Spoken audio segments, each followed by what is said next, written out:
j'assisterai avec toute émotion à présenter mes condoléances les plus attristées à la famille de l'illustre disparu premièrement et à la grande famille sportive mondiale, pour ne pas dire RDCienne.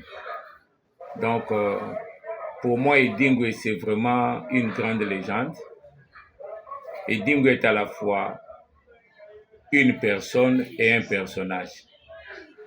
Une personne, c'est Edingwe Mampima. Pour les autres Kimbanguis, on l'a appelé leur frère Paul. Mais pour nous, c'est un grand personnage parce qu'à travers la personne d'Edingwe, nous allons vivre à jamais Edingwe. Il a laissé ses stigmates. Dans les années antérieures, on a parlé de ses sosies, Sifa Blaise, Angouluma et consorts. Moi, je pense que le grand esprit est allé se reposer. Il ne saura pas revenir, mais il reviendra à travers l'art qu'il a pu inséminer dans ce monde.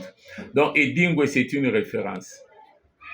Quand je parle d'une référence, il savait se promener sans carte d'identité.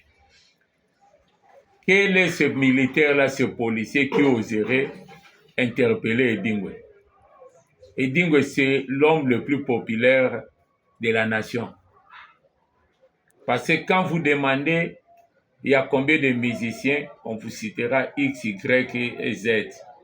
Quand on vous dit de citer les pasteurs, on va en citer nombreux. Mais quand on parle du catch, c'est la référence Edingwe.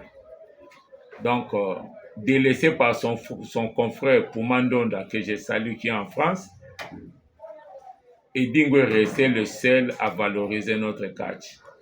Parmi les meilleurs témoignages, il a apporté la fanfare dans le sport. Et cette fanfare-là a quitté le sport pour intégrer même la musique congolaise. Donc, Edingwe a été commémoré même avant sa mort. Je m'explique.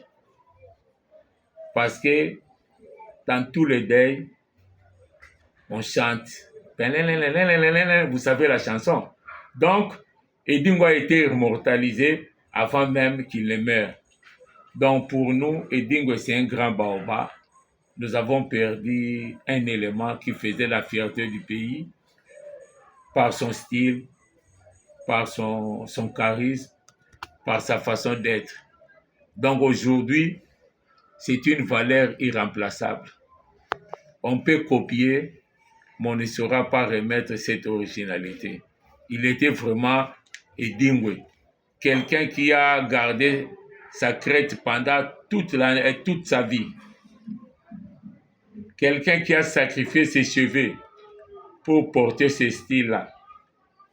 Un monsieur qui n'a jamais changé de style. Qui n'a jamais changé de style, quels que soient les moyens, il est resté maître de lui-même. Donc c'est avec émotion que je suis en train de témoigner pour ce grand baobab que j'ai à fréquenter. Il était serviable, il était aussi altruiste, malgré ses défauts, mais il était grand. Moi, j'ai eu la chance de l'approcher, d'échanger avec lui, de faire un spectacle ensemble avec lui sur le même ring.